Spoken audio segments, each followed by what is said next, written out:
दोस्तों आज का वीडियो आपने टाइटल देख के समझ लिया होगा। आज का वीडियो जो है वो है स्टेबलाइजर के ऊपर। स्टेबलाइजर का क्या महत्व होता है एसी के साथ, आज मैं इसी के बारे में आपको बताने वाला हूँ। देखिए, जब हम एक एसी खरीदते हैं तो एसी मार्केट में कई तरह के आते हैं। एक स्प्लिट एसी होता है, एक विंडो एसी होता है।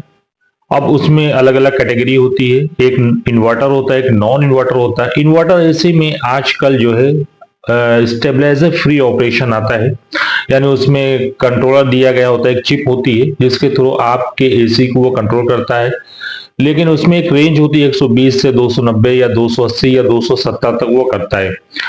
लेकिन क्या हमें पता है कि जो लाइट फ्लक्चुएशन होता है, क्या उसके लिए श्योरिटी है कि वो हमें बता के आएगा? तो इसके लिए जरूरी है कि एक स्टेबलाइजर आप जरूर लगा लें। स्टेबलाइजर के क्या बेनिफिट्स हैं, इसके लगाने के क्या फायदे हैं, तो आज की इस वीडियो में आपको पता चल जाएगा कि स्टेबलाइजर लगाना कितना इंपॉर्टेंट होता है। सपोज दैट आपने इन्वर्टर या नॉन इन्वर्टर एसी जो भी लिया है उसके लिए आपने स्टेबलाइजर लगा दिया। अब स्टेबलाइजर जितने कम रेंज का होगा, मतलब जो उसके वोल्टेज का डिस्टेंस होगा उतना ही सस्ता होगा, जितना वाइड होगा उतना ही वो कॉस्टली होगा। तो दैट आपने स्टेबलाइजर लिया 100 से 290 तक, तो ये क्या है कि इतने वोल्टेज तक ये प्रॉपर वर्क करेगा। स्टेबलाइजर क्या करता है कि वो जो भी पावर फ्लक्चुएशन पहले जो है आपके स्टेबलाइजर में जाता है उसको वो स्टेबल करता है। उसके बाद जो है वो आउटपुट सर्विस उसको देता है, यानी आउटपुट पावर उसको सप्लाई करता है एसी को, जिससे कि आपका एसी कंप्लीटली सेफ रहता है। आपके एसी पर कोई भी इफेक्ट नहीं होता है। अगर हम डायरेक्ट एसी पे लगाते हैं तो क्या होता है कि अगर लाइट फ्लक्चुएट हुआ तो उसके कंप्रेसर पे दिक्कत हो सकती है, उसके मोटर पे दिक्कत हो सकती है, उसके पीसीबी पे दिक्कत हो सकती है। पीसीबी की अगर कॉस्ट देखें तो 15 से 16 हजार रुपए पीसीबी की कॉस्ट होती है। तो उसके लिए जरूरी है कि आप जो है एक स्टेबलाइजर बिल्कुल लगा लें, और उसकी कोई रेंज के हिसाब से, क्योंकि स्टेबलाइजर जो है वो पूरे पावर फ्लक्चुएशन को सबको कंट्रोल कर लेता है।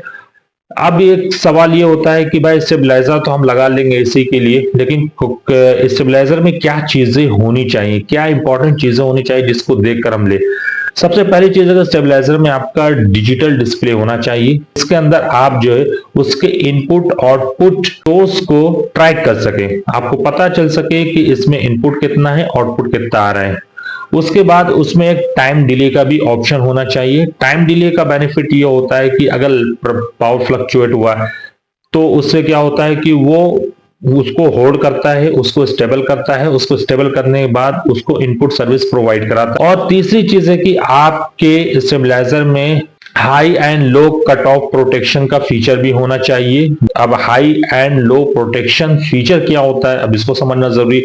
मान लिया कि जैसे आपका 100 वोल्ट से काम कर रहा है, 100 से लेकर 290 तक, 90 वोल्ट पे आ गया तो वो क्या करेगा, उसको होल्ड कर देगा, वो उस लाइट को होल्ड करेगा, स्टेबल करेगा, उसके बाद ही वो उसको सप्लाई देगा स्टेबलाइजर आपका। और अगर 290 से बढ़ गया 300 वोल्ट तक चला गया तो भी वो उसको होल्ड करेगा, और फिर उसके बाद ही वो आपके एसी को सप्लाई करेगा। जो पावर सप्लाई होगी उसके बाद होगी। तो इससे क्या होगा कि आपका एसी कंप्लीटली सेफ रहता है, क्योंकि फ्लक्चुएशन किसी को बता के नहीं आता है, किसी को श्योरिटी नहीं है कि फ्लक्चुएशन आने वाला है। तो ये जरूरी है कि आपको इन चीजों पे स्पेशली ध्यान रखना है। तो ये सारी चीजें होना बहुत जरूरी, जैसे मैंने अभी बताया कि डिजिटल डिस्प्ले होना चाहिए, टाइम डिले का ऑप्शन होना चाहिए, high and low cut off protection feature होना चाहिए। ये सारी चीजें एक स्टेबलाइजर में होना बहुत जरूरी है, इसी को देख के आपको लेना है। अब मैं आपको बताने वाला top 5 best stabiliser for AC, जिसको आप परचेज कर सकते हैं 2025 में। जो मैंने फीचर्स बताए वो सारे फीचर्स उसके अंदर मिलेंगे। मैं 5 स्टेबलाइजर आपको रिकमेंड करूंगा। सबसे पहले मैं बात करता हूं वोल्टास के स्टेबलाइजर की। वोल्टास का स्टेबलाइजर आपको मिल जाएगा बहुत ही कम रेंज में। यहाँ पर स्क्रीन पे मैंने लगा दिया है प्राइस, आप देख सकते हैं, इसके रेंज को देख सकते हैं, इसके फीचर्स को देख सकते हैं, इसके प्राइस को आप देख सकते हैं कि क्या प्राइस में आ रहा है। आप जाके खुद डिस्क्रिप्शन में मैंने लिंक दिया, वहां से जाके पूरा चेकआउट कीजिएगा, तो वहां से आपको सारी डिटेल मिल जाएगी। उसके बाद नंबर 4 पे मैं रखूंगा ऑल्टेन को। ऑल्टेन आप देख सकते हैं कि ऑल्टेन में क्या फीचर्स मिल रहे हैं, कितना प्राइस है, क्या क्या उसके अंदर है, सारी चीजें, सारी डिटेल आपको यहाँ पे देखने को मिल जाएंगी। तो ये ऑल्टेन का भी आप देख सकते हैं। तीसरे नंबर पे मैं आपको कैंडेस का दे दूंगा। कैंडेस का भी काफी अच्छा होता है, उसके सारे फीचर्स यहाँ पे आप यहाँ पे पूरा पढ़ सकते हैं। वीडियो रोक के ये देखिए पूरी डिटेल है और यहाँ पर ये स्टेबलाइजर बेस्ट है। पर मैं रखूंगा माइक्रोटेक को। माइक्रोटेक पे आप जब जाएंगे तो माइक्रोटेक के भी सारे फीचर्स मिल जाएंगे, उसकी वारंटी भी आपको दिख जाएगी कि कितने साल की वारंटी है, तो आप इजीली परचेज कर पाओगे। मैंने सिलेक्टेड जितने भी स्टेबलाइजर बताएं सबका लिंक डिस्क्रिप्शन में दे दिया है, आपको पॉपअप बन के भी आ रहा होगा वीडियो के सामने, तो उस पर भी आप जाकर देख सकते हैं क्लिक करके और वहां से परचेज भी कर सकते हैं। एक अच्छा स्टेबलाइजर आप अपने एसी के लिए ले सकते हैं और अपने एसी की लाइफ को बढ़ा सकते हैं।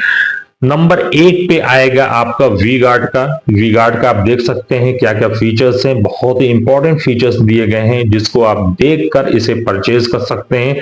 अब वोल्टेज रेंज के आप अपने हिसाब से डिसाइड कर सकते हैं, 90 से 300 तक भी आता है, 290 तक भी आता है, 100 से आता है, 110 120 से आता है, तो उस हिसाब से आप डिसाइड कर पाएंगे स्टेबलाइजर। तो स्टेबलाइजर का बहुत ही महत्व होता है एसी में, तो स्टेबलाइजर हमें पता नहीं चल पाता है कि हम कौन सा स्टेबलाइजर ले। तो मैंने जो चीजें बताई हैं, क्या क्या चीजें होना जरूरी है स्टेबलाइजर के अंदर, उस चीज को जरूर देखिएगा। जो मैंने रिकमेंड किया है इसमें से कोई भी स्टेबलाइजर आप ले सकते हैं, इसमें सारे फीचर्स आपको मिल जाएंगे जो मैंने आपको बताए हैं।